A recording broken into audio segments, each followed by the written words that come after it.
All right. Welcome back, everyone, to the Vendetta Sports Daily Show. It is March 17th. I am Germani DePena, accompanied by the man, the myth, the legend of MLB here at Vendetta is Andrew McGinnis. Andrew, how you doing today, man? I'm doing about as well as you could expect someone to be doing, given that I have 1 day left of my spring break and I picked Arizona to win March Madness. Oh my God. I know, like, isn't it for remaining brackets like some crazy like 0.17% now of like perfect Yeah, I mean, brackets? it always happens, but yeah, my bracket is shot. Oh my. Not surprising, but I don't know. Well, man, This year, I did not feel that good about it. Mm. I just had a weird feeling that with a lot of the picks, I just wasn't sure what to do. And yeah. I feel like a lot of people like are kind of in the same boat. I'm lucky enough not to be like in the business of making March Madness brackets. I just love enjoying the game. So I do love myself. Honestly, low-key might be the move going forward. Man, but no, but yeah, so yeah, I'm like we're both on spring break. So I feel you in both regards anyway. But yeah, March Madness is going on. But all right, let's talk about a little bit about some baseball though with the WBC. I wanted to get your opinion. I believe you're a Phillies fan, so I don't know how happy or sad about hearing the news of Edwin Diaz going down, but I want to hear your thoughts and opinions about the whole situation, about like the World Baseball Classic as a concept, in like just the Diaz situation in general. Yeah, obviously, you never rooting for an injury, so all the best to Edwin Diaz. I know it looks like it's going to be season ending, which is really unfortunate. You know, even as a fan of a rival, the Narco stuff last year was super cool to watch, just as a baseball fan as a whole. So definitely stinks for the sport, and the Mets obviously that he is going to probably miss the whole season. It sounds like. But in terms of the World Baseball Classic, I think this is one of those things where you just have to acknowledge that things happen. You know, guys get hurt in spring training all the time. Guys get hurt in fluke accidents off the field all the time. You had Fernando Tatis last year missing 3 months because he got hurt in a motorcycle accident. I think Madison Bumgarner had something with a dirt bike a couple of years back as well. So crazy stuff is going to happen no matter what, whether you're playing in a competitive tournament. You know, this could have easily happened when the Mets went viral a couple of years ago for practicing World Series celebrations in spring training, that sort of thing. I mean, it's obviously unfortunate. It really stinks for him. But I think the World Baseball Classic is something that should keep continuing in spite of stuff like this. Like, you're always going to have injuries in sports. You know, it doesn't matter what level, whether it's World Baseball Classic, spring training, regular season, Little League. There's always going to be injuries, and it's an unfortunate part of sports. But it's something that's outweighed, I think, by the good of sports and the good of this World Baseball Classic. And I think we've seen, you know, the energy from fans, a lot of the stadiums, especially in Miami, these last couple of days has really been tremendous. And I think it's starting to establish itself, the World Baseball Classic is, as a bit more of a premier tournament. It's never going to be on the same ground as some of the other international tournaments. You know, obviously, the most direct comparison you can make with another sport would be the World Cup. It's never going to be in the same stratosphere as the World Cup. But for what it is, I think it's a really cool tournament, and you see fans and all these countries getting really invested in it, which I think is a really cool thing. And so I think, sorry about that, I think the good definitely outweighs the bad when it comes to the World Baseball Classic. No, absolutely, man. I'm in the same boat with you. I feel like just talking about the Edwin Diaz situation itself. It reminds me of when Kendrys Morales, when he played for the Angels and he had a walk-off home run and he tore his ACL on a celebration. So. Yeah, David Robertson missing the NLDS last year because he strained his calf celebrating Bryce Harper's home run in Game 2 of the Wild Card Series. Yeah, it's just those kinds of just crazy things that are going on.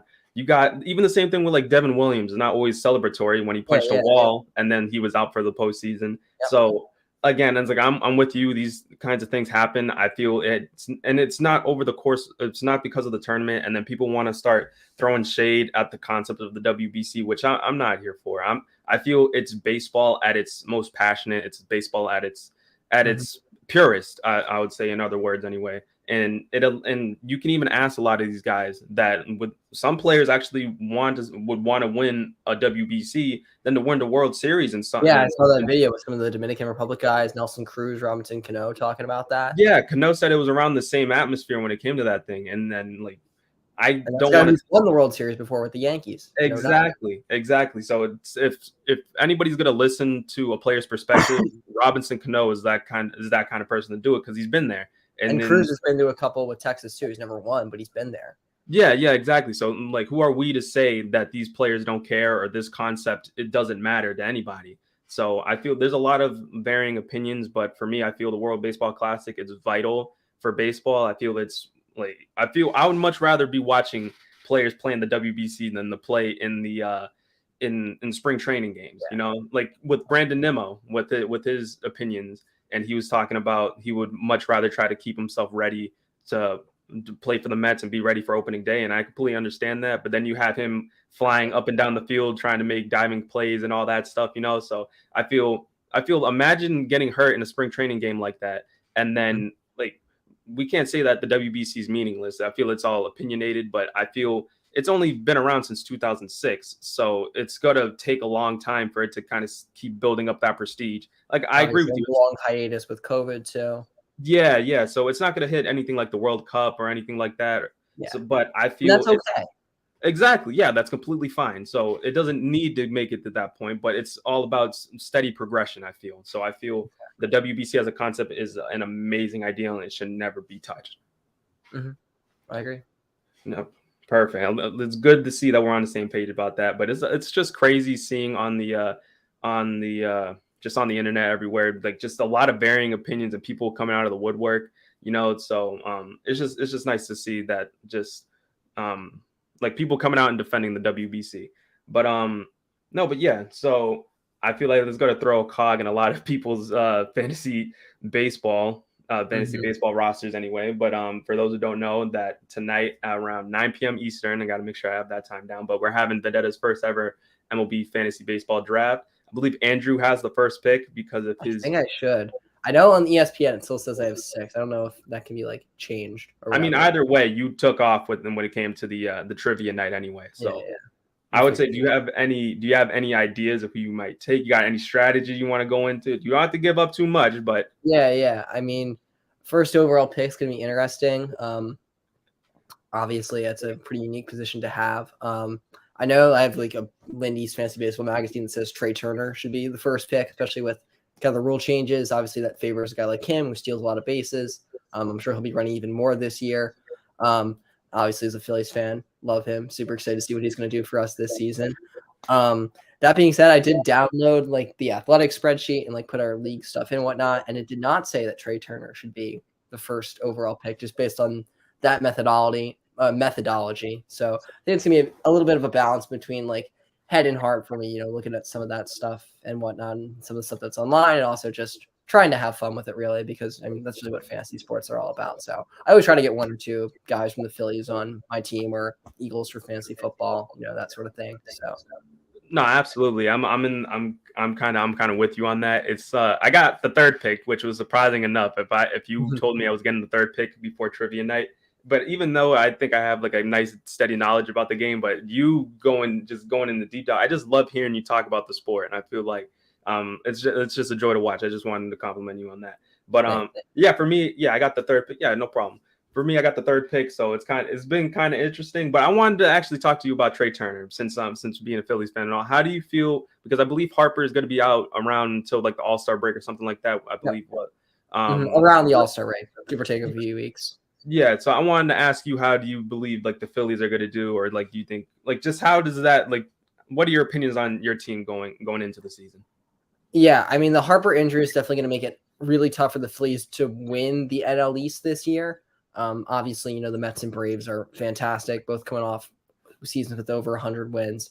And so for the Phillies to make a big climb and close that gap without Bryce Harper in the lineup is going to be really tough.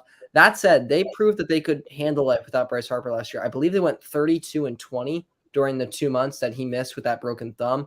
So, I mean, they've proved that they can handle it. It's going to be interesting to see their approach, though, because I feel like they're going to attack it differently than they did last year.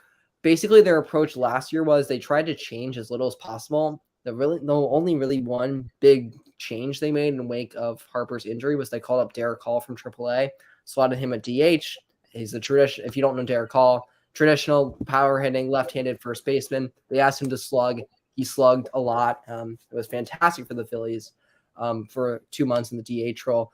It sounds like this year they're going to go with a little bit more of a rotation, although Hall has been raking this spring training. And really, like every bench candidate for the Phillies has been crushing the ball so far this spring, which is a good problem to have. But I feel like they're going to go with more of a rotation at DH this year. It sounds like they've got some guys on the bench who can play multiple positions. Guys like Josh Harrison. They're trying to get Mundo Sosa to learn how to play center field a little bit. He can obviously play left side of the infield, could probably play some second base as well. Even Garrett Stubbs, their backup catcher, has some flexibility. He's played some infield with the Team Israel in the World Baseball Classic. He's played a little bit of outfield before. So I think they're going to try to go with a little bit more rotation, try to give some of the guys they have on the team who aren't the greatest defensively, like Schwarber, Castellanos, Hoskins, Bohm, give those guys some more days off their feet, upgrade their defense a little bit by giving a guy like Sosa more playing time and kind of rotate things through. Although, I mean, if guys like Hall and Jake Cave is another guy on the bench who continue to hit, then maybe they'll go with more of a established DH type of deal. Yeah, just bringing up the Israel team. That Israel team, like my goodness, over like the course of a couple games, just could not just buy any sort of offense for him. So I saw like Garrett Stubbs as a combined no-hitter magnet after, of course, the World Series, even though he wasn't part of that game. I mean, he was on the bench, but. No, but bringing in referring back to the World Baseball Classic and just bringing in guys doing really well in spring training. Like you got the Yankees with Jason Dominguez, who's kind of been popping off, and you got a lot of these guys from around the league that are just catching fire during spring training and in the World Baseball Classic. I wanted to ask you the question: do you think playing in the WBC or playing in spring training constitutes players to it's kind of like a preview for what players can go into during the season, like having big seasons, I should say? Yeah, it's an interesting question. I feel like you kind of have to look at it on a case-by-case basis. In terms of, the general rule of thumb, I feel like if you're a top prospect, it kind of helps to stay in spring training a little bit more. And we've seen guys like Jason Dominguez and Jordan Walker with the Cardinals, Brett Beatty with the Mets. Those guys who, their names have already been in the spotlight. You knew that they were going to have a lot of attention on them coming into spring training. I think you've really seen those guys step up and, get increased playing time because some of the guys they'd be competing with or who are established starters are all from WBC. But I think for some of the prospects who are lesser known, especially if you're playing, from a country that's like not the United States or the Dominican Republic, like a traditional baseball powerhouse. I know there was that one pitcher for Team Nicaragua, I believe. Yeah, who had he struck out Soto, he struck out J-Rod, and he got signed by the Tigers to a minor league deal. So I feel like for those guys, the WBC is a bigger opportunity because you're on this bigger stage. And, if people don't know your name already, if you strike out Juan Soto, people are going to know your name. But if you're someone who's got a little bit of hype to them already, I feel like kind of staying in spring training where you're going to be able to get maybe more consistent playing time because obviously the focus is on development as opposed to winning a tournament. I feel like for those guys, it's maybe a little bit more beneficial to get those spring training ABs or innings. Oh, gotcha. I hear what you're saying. I want to change gears a little bit with just going into the season, just like the stories going into the season. You got pretty much the big name out there for I want to talk about Shohei Ohtani for a little bit. Mm-hmm. I want to get your perspective on just Ohtani going into the season and where you could just really early predictions on what could possibly be going on in his near future. Yeah, I mean, I know the Angels have said they don't want to trade him, but if you're the Angels and, say this season doesn't go the way you want it to again, say you're under 500 or you're out of the wild card chase at the trade deadline and Shohei Ohtani hasn't signed an extension, I don't see how you can keep him, especially given the fact that if you trade Shohei Ohtani, you're getting several top prospects. The Juan Soto deal is probably a decent blueprint to go off of. A little bit less probably you'd get back because obviously Soto has 2 extra years of control, whereas Ohtani would be purely a rental. Maybe that changes if he agrees to an extension with whatever team he gets traded to. But I mean, obviously we know Shohei Ohtani, incredible talent. It's going to be truly fascinating to see what he gets in free agency. But I think there's a pretty good chance he winds up getting moved beforehand, simply because if you're the Angels, with where their farm system is and where their team is as a whole, and obviously with Mike Trout and the fact that he's not getting any younger, you have to be prepared to pull the chute if it becomes necessary. I find that just to be really interesting when it comes to just the fact that you believe that Shohei Ohtani will get traded if all else. And that's something because the Angels have done a lot this past offseason. They brought in Hunter Renfroe, they added in a couple more arms, and they tried their best to try to make the best team that they can possible. But also, yeah, I'm kind of in that same boat. I don't think the Angels are really going to make a whole lot of noise in the AL West. But I feel like it's just so disheartening because you have 2 of the top 5 players in the league when they're healthy and when they're at their absolute best, and Mike Trout and Shohei Ohtani. And just judging from just looking at it from that point of view, if Ohtani ends up getting traded or leaving, what does that leave with Mike Trout? Like, I know Mike Trout, he's like the kind of player he is. He doesn't seem like somebody who's going to be forcing his way out. But I just want to see like the best for both of these players, and I feel like Trout's locked in for the long term. So I just don't know. Could you picture if Ohtani leaves and they start blowing it up? Does Trout get moved as well, or is he just there for the long haul? I could absolutely picture Trout potentially being moved. I think that would probably be an off-season thing, obviously, just given the differences in their contracts, obviously, with Trout being, like you've said, under contract for several more years to come, where Ohtani's going to be a free agent in the offseason. But obviously, Trout's getting the chance to play in big games in the World Baseball Classic for the first time in a long time. His one postseason appearance, of course, came all the way back in 2014. And, I think it would be an awakening call if Ohtani gets traded for him, just personally, to think, man, if we can't win with this guy, how are we ever going to win here? I agree with you. He generally does seem like the more like even keel, calm personality, but at the same time, I also feel like he's been more than patient enough with the Angels, and I feel like the Angels recognize that on some level as well. So I feel like it would kind of be like a mutual understanding, that sort of thing. Like, look, we wanted to work out with you, but we just don't think we're going to have the time to build the roster up after some of the mistakes they made in free agency and that sort of stuff. And that both sides try to, come to a situation that works out better for everyone, and a situation that could very well involve Trout being somewhere else. I don't know what that trade would look like. I mean, I probably Soto as a blueprint for Ohtani, maybe. Yeah. I can't even imagine comparing anyone with Mike Trout. I mean, and just the fact that it's tough to balance because he's under contract for a long time, and obviously he's starting to get up there in age a little bit. He's got that chronic back injury, I believe it is. Yeah. There's definitely some concerns, but at the same time, it's Mike Trout. And if you're a team with a hole in center field who's contending, and even if you don't really have a hole in center field, if you've got a contending team, period, you got to at least make a phone just call. Looking for an upgrade in center field. Exactly. Upgrade, not a upgrade. Every single team.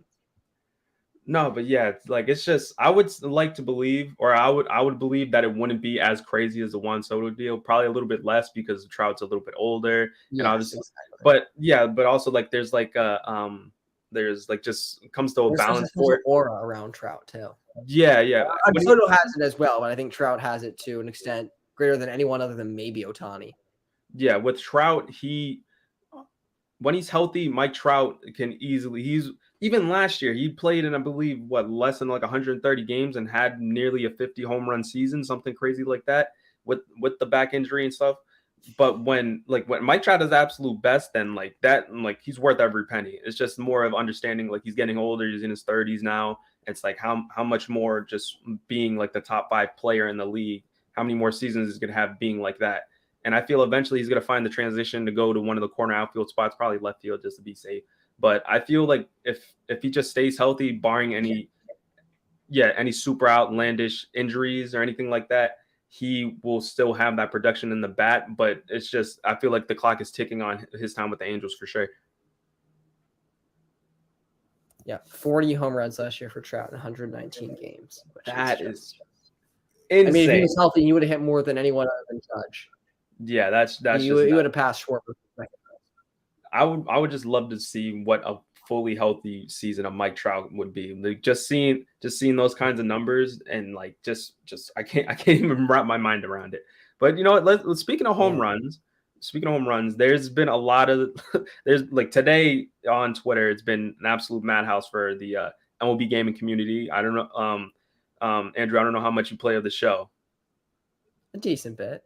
Okay. But you're a big baseball guy, so you know that. For those who don't know, on Twitter, MLB, San Diego Studios, the people who produce and develop MLB The Show, dropped a TV spot during the March Madness games. I believe it was late on Comedy Central, something like that.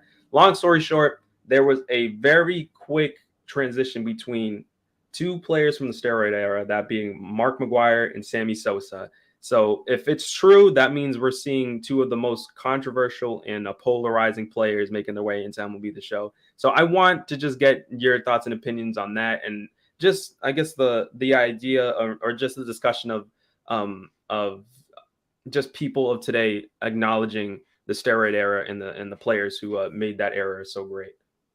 Yeah, it's definitely interesting. And MLB The Show really has shied away from having, kind of those controversial players. And for the most part, obviously, we haven't seen Roger Clemens, Kurt Schilling, even Ty Cobb going back to the very distant past of baseball. I mean, we have seen players like Honus Wagner from that era, so it's not like it's completely out of the question. But for the most part, MLB The Show has generally, avoided those types of guys. Obviously, no Alex Rodriguez in the game either, that sort of thing. I know a lot of people are going to be thinking, oh, this opens the door for Barry Bonds. I don't really think it does, just given the fact that Barry Bonds has literally never been in an MLB video game, at least not the last handful or whatever, the first MLB The Show games where he was still an active player. So I don't think we're going to see that. Maybe it's a return to the Reggie Stalker card that they put in his place. I know they brought that back. I think in MLB 16, I'm going to say, they brought that back in for a year. So maybe something like that happens, but I'm honestly kind of surprised for it. It'll definitely be cool. Like, I think people are going to be excited to use these types of cards. But at the same time, I am a little bit surprised just to see MLB The Show go that path, because they've seemingly avoided it for the last handful of years, really, since they started putting legends into the game back in MLB The Show 15. And for them to not just, kind of wade into that pool, but really dive in head first with two of the bigger names, in that group of guys with controversy. And obviously not all controversies are equal. But, two guys who, when you think of the steroid era, Sosa and McGwire, are probably second and third in your mind behind Bonds. So it's not like they're wading into this. They're taking a big headfirst dive. Yeah, for sure. What I want to know your opinions when it comes to steroid era players finding their way into the Hall of Fame. Since it seems like you were kind of alluding to it a little bit, like bringing up the guys like Kurt Schilling, Roger Clemens. I want to hear your opinion on that. I've always been very anti-steroid guys. I don't know why, to be honest, but that's kind of just been my gut instinct, really, is that I haven't liked those steroid era players, getting Hall of Fame consideration. Maybe at some point we see one of them get in, especially with, all the committees for, guys in the past and, spanning multiple eras of baseball. I feel like at one eventually somewhere down the line, we might see one of those guys get in. I'm not sure who it's going to be, obviously, but we'll see how that winds up playing out. But yeah, I think that we're eventually going to see one of those guys get in the Hall of Fame. I'm not the biggest fan of it. I'm not the most vehement against it, I'd say, but we'll see how it goes down. No, I hear what you're saying. I'm kind of on the other side of the fence. I feel that for me, I understand that obviously it's the term performance enhancing drugs. So like I understand both sides of it. I'm kind of someone who wants to understand both perspectives, but I feel like my main argument is that it's hard to tell the story of baseball without guys like Barry Bonds or your Alex Rodriguez's. Manny Ramirez for me is another big one. So I feel it's really hard for a lot of these guys. Like Barry, I feel is like the anomaly in that regard, because he just had such a bad relationship with the media. So I feel that's another thing they paint him in this light, and then all the steroid era, the steroid allegations, and like just that whole very public case, and just painting him as kind of like the poster child for that kind of thing, along with McGwire and Sammy Sosa. So, but for me, I feel either way, like these guys were still absolute superstars in their game. And even Barry, like I feel he had a Hall of Fame resume, even with his time in Pittsburgh before he even made it to San Francisco, where he started hitting even monster benchmarks. So I feel for me, that's just like just seeing the talent on display. Like these guys still had to be great, even with that, because baseball is such a difficult sport to be successful in.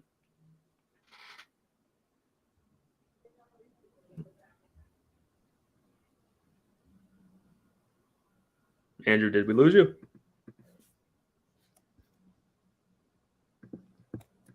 Are you there? Sorry, I've had some. No, you're good. It was a little delay in the camera, but did you hear what I said? Yeah, here. Mine is my connection's right now. No, okay, but it's all good. But did you have anything else you wanted? Anything else you wanted to add on the on just like the steroid era guys and anything like that? Yeah, my connection is not super. Hold on, you there? Yeah, I'm good. Okay, now, all right, we're good. We're back. All right, cool. Did you add anything you wanted? I'm good.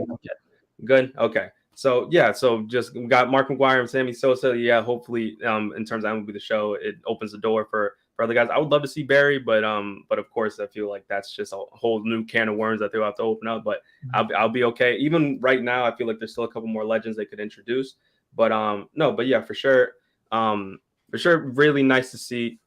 Really nice to see what's going on in terms of MLB 23. I feel that it has the chance to be one of the better games of the last couple of years. I feel that because I've been an avid MLB The Show player for like ever since like 16. I believe 16 was probably like the first one I had that I got my hands on. But no, but yeah, definitely excited to see. And like I'm pretty sure that whole thing with Sosa and McGwire is true. So that's cool. But okay, so kind of just switching gears or just kind of wrapping it up a little bit. I wanted to ask you any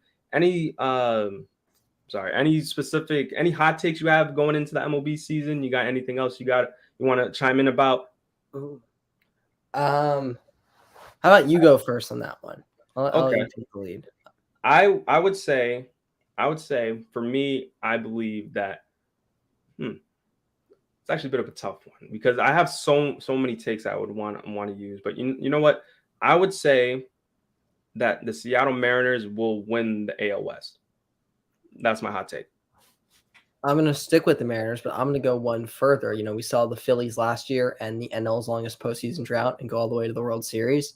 I think Seattle, who ended, the longest active postseason drought in all sports last year, I think they are going to come out of the American League this year. That's going to be my prediction. I would just love to see the young superstar phenom of yes. I feel Julio Rodriguez. I feel having him in that kind of spot would just be absolutely amazing. I feel Julio Rodriguez will have himself a monster sophomore season. And I would say even for me, if it's not my Red Sox making it, or like I just hope for improvement for them anyway. But I feel like just the baseball world would love to see the Mariners make the World Series. Yes, I was so happy for them last year just to get back to the postseason period. So and then even like they win the wild card round, and then they started showing some stuff to the Astros. But you got Yordan Alvarez being Yordan Alvarez. Yeah. Let me tell you about Yordan Alvarez in the postseason. He's a tough out. He's a tough out. The thing is like for me, I always loved going back and watching his like that home run. You know exactly what home run I'm talking about. And I'm sorry, that's probably nightmare fuel for you. But I would say it's just the fact that Yordan Alvarez it seems like he's such a complete hitter. It's like you can't get him out with a lefty. You can't get him out with, like, two of his biggest postseason home runs that season were off lefties. So that's just nuts. I love Yordan Alvarez, even though he plays for that. Like, I don't like that he's on the Astros, but I do love Yordan Alvarez. It's kind of like my thing with Stanton on the Yankees, That's fair. But no, for sure. I would say my dream World Series this season, if it's not like my Red Sox making it, I would say the Mariners versus the Padres. That's just me. That'd be a cool one for sure. I think the Padres are obviously very stacked this year. I mean, I feel like they're the favorites to win the NL West right now. With the additions they made and the fact that their bullpen and pitching rotation are still pretty solid. Yeah. And the fact that the Dodgers lost a lot in the offseason and didn't really get anyone back. They're not going to be without Walker, or they're going to be without Walker Buehler. Right. He went down with like Tommy John or something like that, right? He's going to be out, I think, at least most, if not all, of this season. So, I mean, I think the Dodgers will still be good, but I think the Padres are on the rise, and they've just got a really deep team as well. I think that they've always had the star power in recent years, but I feel like they've got the depth now to really compete. And with Tatis coming back, obviously, I mean, they made it to the NLCS without Tatis and without Xander Bogaerts last year, and they've made those two big additions. So absolutely, talking about the Dodgers like that, you and Milo are gonna have some words tonight. But no, but anything else you want to add in, or we go to wrap it up?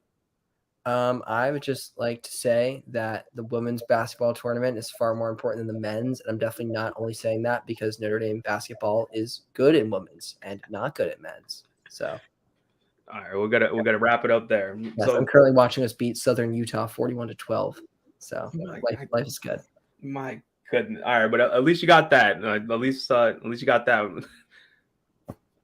All right, so. Yeah, you and Milo got to have some words tonight for the MLB Fantasy Draft. You guys be sure to tune into that at 9 p.m. Eastern, I believe 6 p.m. Pacific, if I got my time zones right. But it's going to be a great time. You're going to see me there. You're going to see Andrew there, along with other MLB Vendetta content creators. So be sure to tune in for that. Andrew, thank you very much for being on here with me today. You guys, for real, absolute lifesaver, this guy. So you guys be sure to check out VendettaSportsMedia.com to stay up to date with all your MLB, NBA, college hoops, a whole lot of stuff going on over there, and a lot of hours go into making that site what it is.